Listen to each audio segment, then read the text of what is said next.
Olá pessoas, eu sou o Miura do Turing e eu vou apresentar para vocês a aula 8 de MAC 2166 em C. Na aula de hoje nós vamos estudar sobre um novo tipo de variável, o tipo vetor. A definição de vetor vem lá da física, da álgebra linear, mas aqui na computação a gente prefere pensar no vetor simplesmente como sendo um objeto que consegue guardar outras variáveis. A quantidade de variáveis que um vetor consegue guardar vai depender da dimensão dele, ou seja, um vetor de dimensão 1 só vai poder guardar uma variável, já um vetor de dimensão 2 vai poder guardar duas variáveis, e assim em diante. Agora vamos entender um pouco mais sobre como funciona a declaração de um vetor. Bom, como vocês podem ver aqui, eu já tinha declarado um vetor antes. Vale lembrar sempre que um vetor só pode guardar um tipo de dados, independente da quantidade de variáveis que ele guarda. Ou seja, todas as variáveis que ele guarda precisam ser do mesmo tipo, e esse tipo vem indicado na declaração do vetor. Aqui em seguida eu declarei o nome da variável, vetor, e agora vem a parte importante que define o que realmente são vetores no período da declaração. São esses colchetes aqui, e dentro dos colchetes nós indicamos qual é a dimensão do vetor. É importante dizer que sempre que declaramos um vetor, também precisamos deixar claro qual é o tamanho dele, ou qual é a dimensão dele. No caso, o número aqui entre os colchetes. Nós podemos deixar isso indicado de outro jeito, como por exemplo, declarando uma variável tamanho antes, atribuir um valor a ela, como por exemplo 10, e aí aqui a gente simplesmente troca por tamanho. A gente pode fazer isso, porque o computador sabe processar qual que é o tamanho, no caso, desse vetor. A gente também pode usar um outro caminho, definir um tamanho para esse vetor. Assim, o computador também sabe interpretar qual é o tamanho do vetor. Então, o programa vai funcionar direitinho. Agora, por que nós precisamos fazer isso? Por que há a necessidade de deixar claro qual é o tamanho do vetor na declaração dele? Isso tem a ver com alocação de memória, um assunto que a gente viu melhor na aula passada. Quando declaramos uma variável, o computador reserva um certo espaço na memória para guardar o conteúdo dessa variável. Com os vetores isso não é diferente. O computador vai separar uma quantidade na memória suficiente para conseguir armazenar todas as variáveis que esse vetor comporta. Então, o que acontece quando a gente não declara um tamanho para o vetor? O computador, na hora de processar o código, não vai conseguir entender qual é o espaço que ele precisa reservar para essa variável. Então, quando a gente clica para compilar o código, acaba causando um erro de compilação.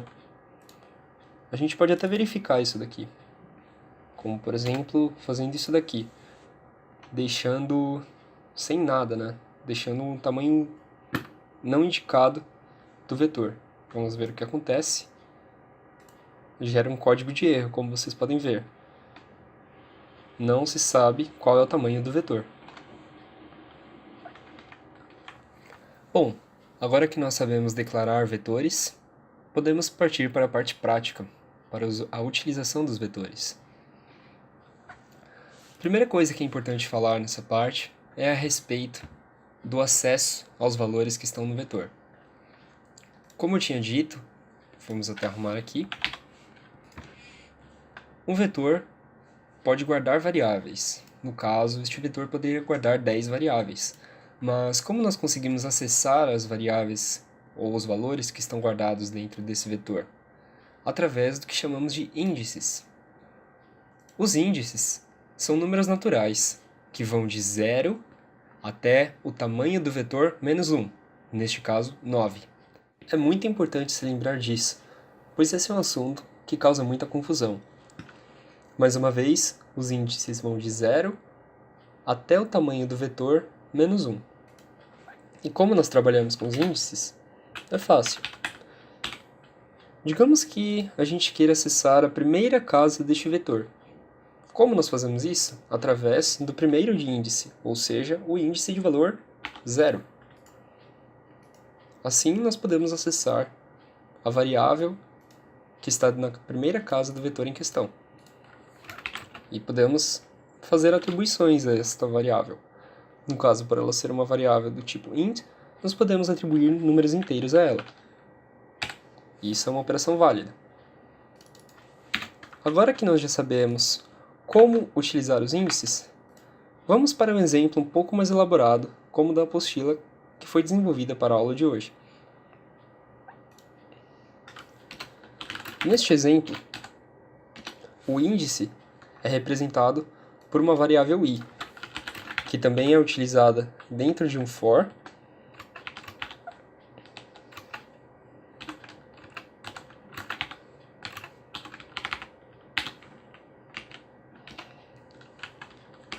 e a cada iteração deste for é acessada a casa do vetor cujo índice é i. E também é atribuída a esta casa o valor de 2 vezes o índice, ou seja, a primeira casa de índice 0, vai ter o valor 2 vezes 0, que no caso é 0. A segunda casa do vetor terá índice 1 e o valor 2 vezes 1, que é 1. Em seguida, será impresso o valor desta variável. Apenas para ficar igual aqui com a da apostila, vou trocar o nome do vetor simplesmente para v. E assim, se rodarmos o código, podemos verificar que a saída é igual com a da apostila. Nós também podemos trabalhar com índices daquela maneira que eu estava falando anteriormente.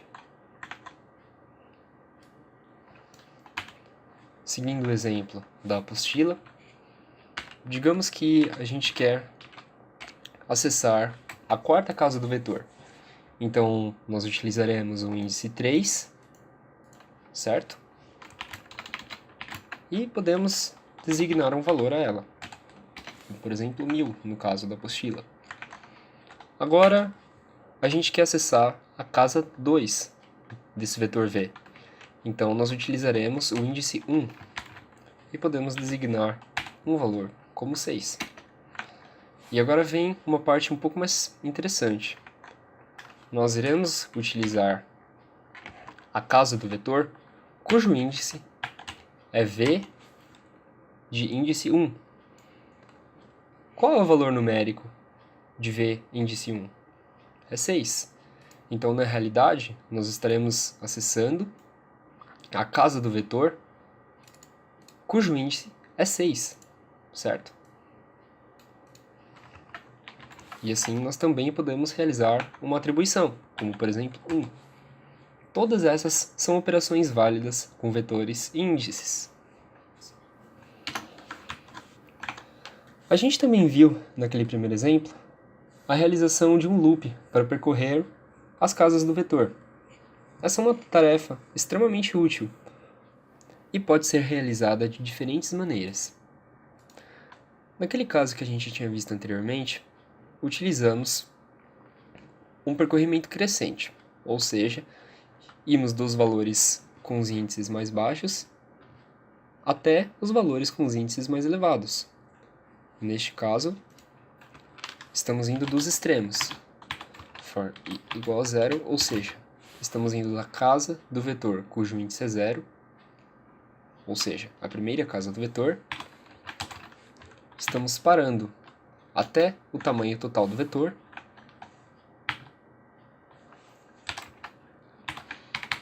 e somando uma vez a cada iteração, ou seja, estaremos acessando todas as casas do vetor. Nada impediria a gente de acrescer o i mais de uma vez aqui, por exemplo. Só que aí nós iríamos só ver as casas ímpares, ou seja, a primeira casa, a terceira casa e a quinta casa. Nós vamos seguir o exemplo tradicional. E aqui a gente também vai imprimir os valores respectivos de cada casa. Opa, faltou declarar o i. E aqui a gente pode ver que a saída corresponde, certo? Com os valores que foram atribuídos na declaração do vetor, né? Também podemos realizar este percorrimento de uma outra maneira, trocando aqui i menor que 5, ou seja, i menor que o tamanho do vetor, e falando simplesmente para o i ir até a última casa deste vetor, certo? Assim, nós podemos verificar que a saída é a mesma. Seguindo em frente, podemos realizar também um percorrimento decrescente. Neste caso, temos que tomar cuidado com os devidos valores que limitam o percorrimento do for. Queremos acessar o último valor deste vetor, ou seja, o valor identificado pelo índice 4, e queremos ir até o último valor, ou seja, o identificado pelo índice 0. Assim podemos verificar que o vetor foi percorrido da última casa para a primeira, seguindo dos índices de maior valor para os de menor valor. Assim, vimos que existem diversas formas de se percorrer vetores utilizando loops. A forma que você escolher vai depender do programa que você estiver desenvolvendo, assim como suas preferências e necessidades. Vamos ver agora uma boa prática na utilização de vetores. Nós vimos anteriormente que quando declaramos uma variável, o computador aloca uma parte da memória para guardar o conteúdo dessa variável. Mas o que existe previamente naquele espaço de memória que o computador alocou, nós não sabemos o que é um valor indefinido. Ele pode ser 0, um número muito grande ou um número muito pequeno.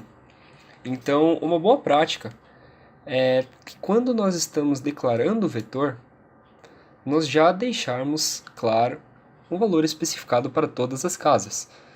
No caso, é legal a gente pensar no valor neutro, o 0. Dessa maneira, nós estamos criando um vetor que guarda números inteiros de tamanho 5 com 0 em todas as casas. A gente também pode verificar isso através de um for. Vamos realizar um for crescente, partindo da primeira casa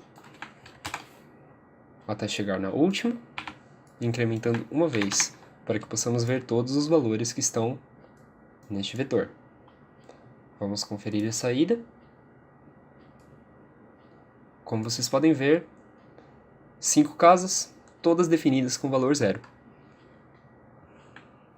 Uma outra operação que podemos realizar com vetores é atribuir valores às variáveis dentro dele através da leitura pelo teclado. Existem diversas formas de fazer isso, mas vamos seguir o exemplo desenvolvido na apostila. Primeiramente, nós declaramos um valor, definimos um valor referente ao tamanho do vetor em questão. No caso, tamanho igual a 100, em que todos os termos estão inicialmente com o valor 0. Em seguida, nós declaramos uma variável n, referente à quantidade de casas, quantidade de número de elementos, que serão lidos pelo teclado. Também criamos um printf informando isso.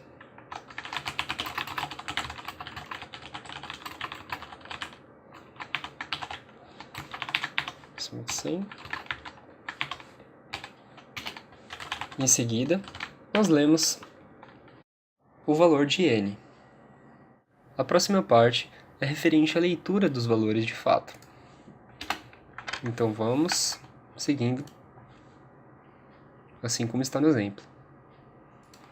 Colocamos um printf de identificação, digite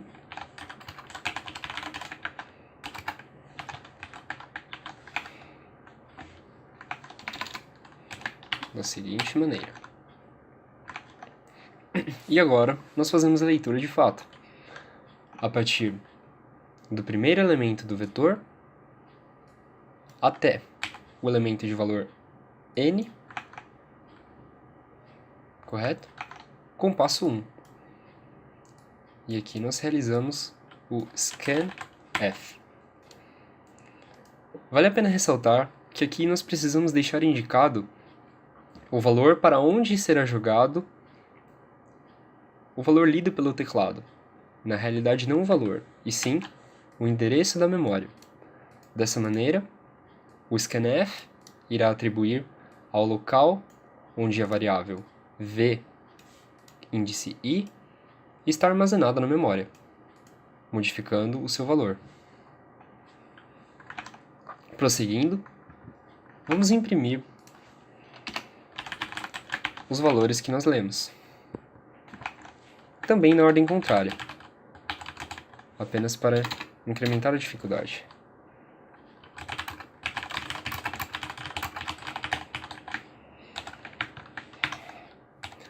Neste caso, o i, dentro do loop de impressão, irá de n-1 até 0, uma vez que estamos imprimindo na ordem contrária. E aqui imprimimos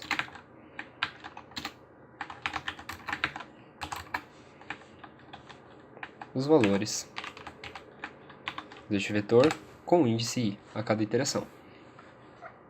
Agora uma questão. Por que o valor de i começa em n-1 e não n?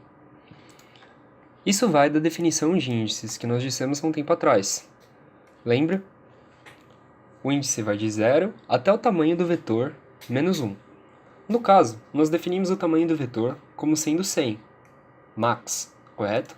Mas os valores que estamos interessados são n valores, no caso, os n primeiros valores do vetor. Afinal de contas, nós lemos esses valores a partir do índice i igual a 0 até o índice i igual a n. Agora é um momento para fazer uma pequena correção. Aqui neste for, o passo do i é na realidade menos menos, uma vez que ele passa de um valor maior, n-1, até um valor menor, 0. Vamos verificar o funcionamento deste programa. Primeiro digitamos um tamanho de elementos, um número de elementos, por exemplo, 4, e agora nós digitamos 4 valores para o vetor, como por exemplo 1, 2, 3, 4. E aqui nós podemos verificar, como esperávamos, que os valores foram impressos na ordem contrária da qual nós digitamos. Agora vamos para a segunda parte da aula. Agora vamos verificar como o vetor pode funcionar como um ponteiro e posteriormente também vamos ver como nós podemos utilizar funções que possuam vetores. Então vamos lá. Existe um detalhe muito importante sobre como é realizada a alocação de memória quando a gente declara um vetor. O que nós já sabemos é que o computador reserva uma quantidade suficiente de gavetas para conseguir armazenar todas as variáveis presentes dentro de um vetor. Nós também sabemos que a quantidade de gavetas que o computador associa está diretamente relacionada com o tamanho deste vetor. Mas a novidade é que as gavetas que o computador reserva na memória para um determinado vetor são todas adjacentes, uma está do lado da outra. E não só isso, elas são ordenadas a partir do primeiro termo deste vetor. Ou seja, como nós podemos ver na ilustração aqui, na declaração deste vetor v, nós podemos ver que sua primeira casa possuía este endereço. Já sua segunda casa possuía o endereço do primeiro mais 1. A terceira casa dele possuiu o endereço da casa passada mais 1. Ou seja, nós conseguimos ver que existe um endereçamento sequencial de memória na declaração de um vetor. Agora vamos pensar que existe um certo ponteiro P que aponta para a primeira casa do vetor V que nós estávamos falando anteriormente. Se você ainda não entendeu muito bem o que é um ponteiro ou como utilizar um, seria um bom momento para você assistir a nossa aula anterior e também dar uma olhadinha na apostila dela. Mas voltando para cá, nós sabemos que este ponteiro P guarda o endereço da primeira variável do vetor V em questão. Mas calma, nós também sabemos que os endereços das variáveis dentro de um vetor são todos encadeados e tem como referência o endereço da primeira variável do vetor que estamos trabalhando. Então, desta maneira, usando apenas um único vetor P, nós conseguimos também ter acesso aos conteúdos de todas as outras variáveis deste mesmo vetor. Como? Você me pergunta. A explicação é a seguinte. Se o conteúdo de P é o próprio endereço da primeira variável do vetor V em questão, ele armazena na realidade a referência, como se fosse um valor que representasse uma espécie de índice deste vetor. Se nós somarmos 1 ao endereço da primeira variável deste vetor, nós chegamos ao endereço da segunda variável deste vetor. Se somarmos 2 ao valor dentro do ponteiro, nós conseguimos chegar ao terceiro termo deste vetor em questão. Então, na realidade, o que nós temos aqui é uma outra maneira de se acessar o conteúdo de um vetor.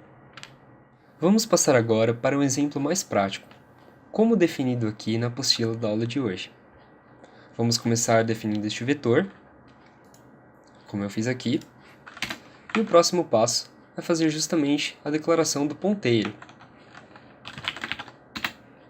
Int p, cujo valor é o endereço de memória da primeira variável do vetor em questão. Mas se vocês olharem aqui, vocês podem ver que simplesmente foi colocado um V. Isso não está errado, pelo contrário, isso está mais do que certo. A questão é que quando usamos essa relação entre ponteiros e vetores, existe uma certa economia na sintaxe. Em vez da gente dizer que o ponteiro recebe o endereço da primeira variável do vetor V, nós podemos simplesmente falar que ele recebe o vetor V. Isso daqui, na realidade, já está deixando implícito toda aquela sintaxe que a gente tinha feito. São coisas análogas, mas precisamos tomar cuidado, apenas quando estamos trabalhando com ponteiros e vetores. Então, continuando, agora nós vamos declarar essa variável i, que vai ser utilizada para incrementar o valor que está contido dentro do ponteiro, ou seja, o endereço da primeira variável do vetor v, de modo que nós conseguimos acessar os valores das próximas variáveis deste mesmo vetor. Agora nós vamos fazer este for.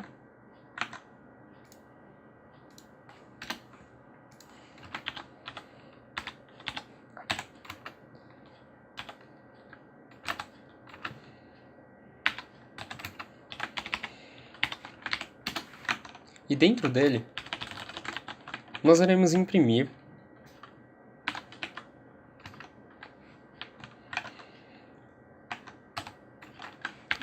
o valor para qual o vetor P mais esse índice I apontam. Veja bem que aqui nós estamos usando aquela definição que dissemos. Estamos pegando o conteúdo de P, ou seja, o primeiro endereço do vetor V, e adicionando um índice I, para conseguirmos atingir, nas próximas iterações, os valores, no caso, aqui dentro, os endereços das próximas variáveis deste vetor. E se checarmos na impressão, a gente pode ver que corresponde perfeitamente ao que nós esperávamos. Estão sendo impressos os valores deste vetor, ou seja, a partir de um ponteiro, nós conseguimos acessar todos os valores de um vetor. Apenas mais um detalhe a respeito do uso de ponteiros com vetores é que nós não somos obrigados a sempre colocar no conteúdo deste ponteiro o primeiro endereço do vetor. Nós podemos também fazer atribuições como, por exemplo, colocar aqui a casa do vetor cujo índice é 2, ou seja, a terceira casa do vetor. A única coisa que nós precisamos tomar o devido cuidado é que, por exemplo, neste for aqui, para nós não fugirmos, não acessarmos memória que não pertence a este vetor, nós precisamos tomar cuidado com os valores aqui. Se eu não duvido, fica desse jeito. Exatamente. Se a gente rodar, a gente vê que a saída é exatamente igual ao do caso anterior.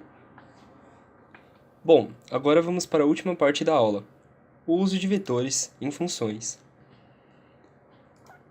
Como a gente acabou de ver, existe uma semelhança muito forte no uso de ponteiros e vetores. A questão é que essa semelhança não para por aqui. Quando a gente fala do uso de vetores em funções, ainda é mais forte essa correlação. Vamos visualizar com um exemplo que foi construído aqui na apostila. Primeiro nós fazemos uma função do tipo float, importando a biblioteca math. Então vamos fazer isso aqui em cima.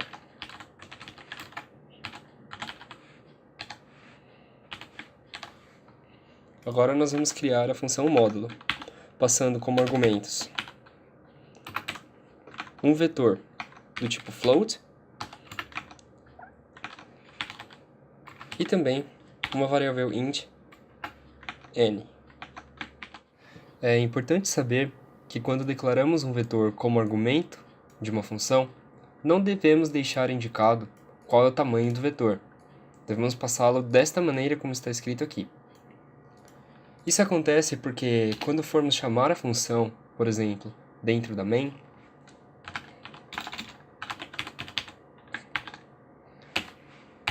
iremos chamar da seguinte maneira. Por exemplo, assim. Nós iremos passar apenas o nome da variável, vetor v, e um tamanho para realizarmos a operação. Mas, seguindo o exemplo, agora a gente vai declarar uma variável float soma, uma variável i, que servirá de índice do vetor, e faremos o laço.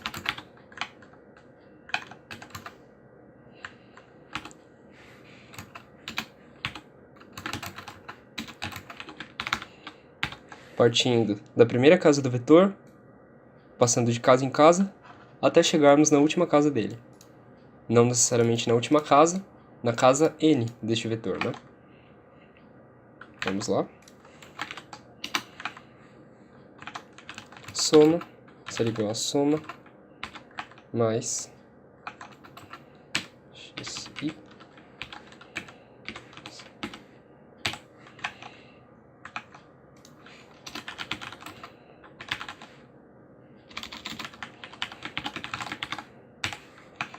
Certo, mas o que essa função faz de fato? Como o próprio nome dela já indica, nós estamos retornando o módulo do vetor que nós estamos fornecendo como argumento. A gente está somando o quadrado de cada casa deste vetor até a casa de índice n e retornando a raiz quadrada dessa soma, o que corresponde ao módulo do vetor em questão. Só que agora que vem a parte interessante. Se a gente mudar um pouco a cara dessa função, em vez de passar um vetor como argumento, passarmos um ponteiro como argumento,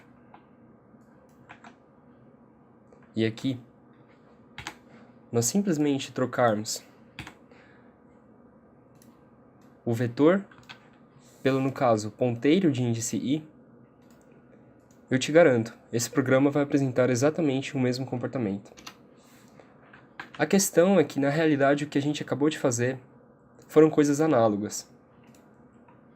Como está escrito aqui na apostila, um vetor, na realidade, é um ponteiro. Quando a gente está declarando um vetor, no caso, como a gente fez aqui neste exemplo, isso é a mesma coisa caso a gente estivesse passando um ponteiro como argumento.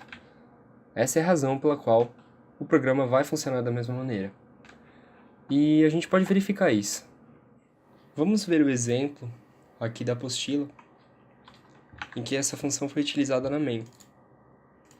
Primeira parte, nós declaramos um vetor do tipo float, de tamanho 4. Então, float, tamanho 4, com os valores 3.4, 2.7, menos 0.5 e 1.1. Em seguida, nós iremos imprimir o que a função módulo irá retornar.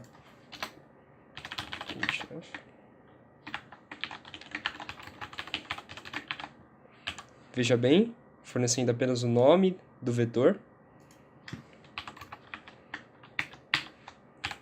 e o limite no qual iremos calcular o módulo.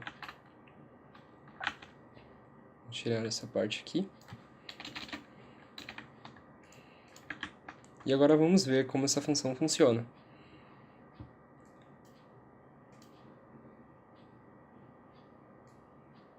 Como vocês podem ver aqui, o mesmo resultado da apostila, sendo que nós utilizamos na declaração da função módulo um ponteiro, verificando assim que um vetor também pode funcionar como ponteiro. Apenas para confirmar, vamos ver agora como que funciona declarando um vetor no argumento da função. Utilizando o mesmo exemplo, a gente pode ver que a saída é a mesma. Então está tudo certinho. Uma outra coisa muito interessante a respeito dos vetores é que nós podemos nos apoiar na dualidade entre vetor e ponteiro para poder realizar algumas operações que podem ser muito úteis. Entre elas, o que a gente já tinha visto melhor na outra aula: mudar o valor de variáveis na função main, usando ponteiros. Vamos entender melhor através desse exemplo aqui, em que nós desenvolvemos uma função quadrado, que irá pegar cada termo de um vetor e elevá-lo ao quadrado. Então, função quadrado. Neste caso, queremos tratar o vetor como sendo um ponteiro, então é mais interessante nós declararmos desta maneira. Assim, a legibilidade do código fica um pouco melhor. Float sum igual a 0, índice i. E a questão é que essa função virou uma void.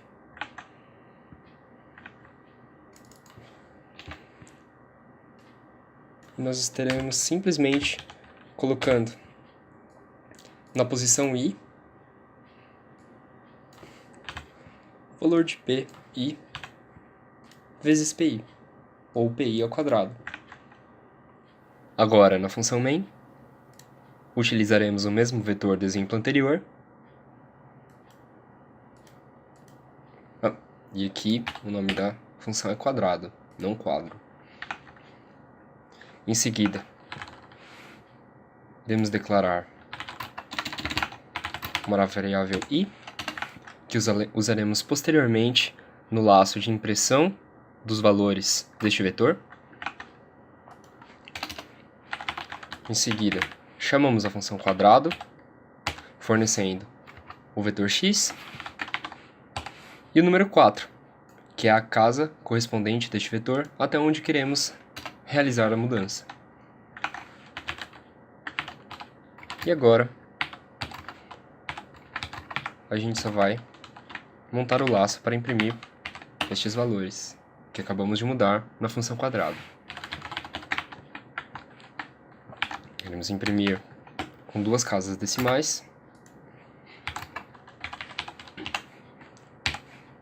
o valor de cada casa. Removemos isso daqui.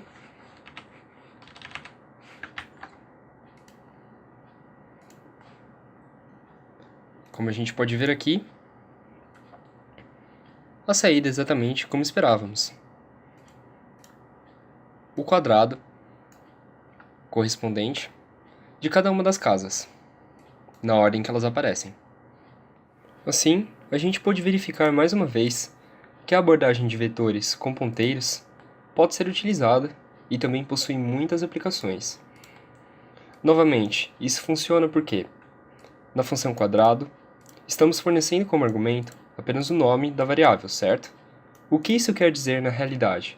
Nós estamos fornecendo aqui o endereço da primeira variável do vetor x.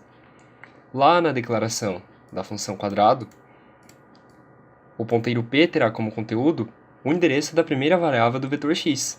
Então, com base naquilo que a gente falou, a respeito dos endereços serem sequenciais, na função a gente consegue manipular indiretamente os valores das outras variáveis deste vetor x. Dessa maneira, a gente conseguiu verificar todas as razões pelo qual essa função funciona, assim como essa abordagem com vetores e ponteiros também é válida. Bom, pessoal, isso conclui a nossa aula 8. Muito obrigado por terem assistido, eu espero que vocês tenham gostado do vídeo. E qualquer coisa, qualquer dúvida que surgir, podem deixar um comentário aí na seção de comentários do vídeo ou perguntar lá pra gente na página do Face. Aqui vocês podem acompanhar a nossa aula anterior e, se puder, deixem um like no vídeo e se inscreva no canal para ajudar na divulgação desse nosso projeto. Um abraço!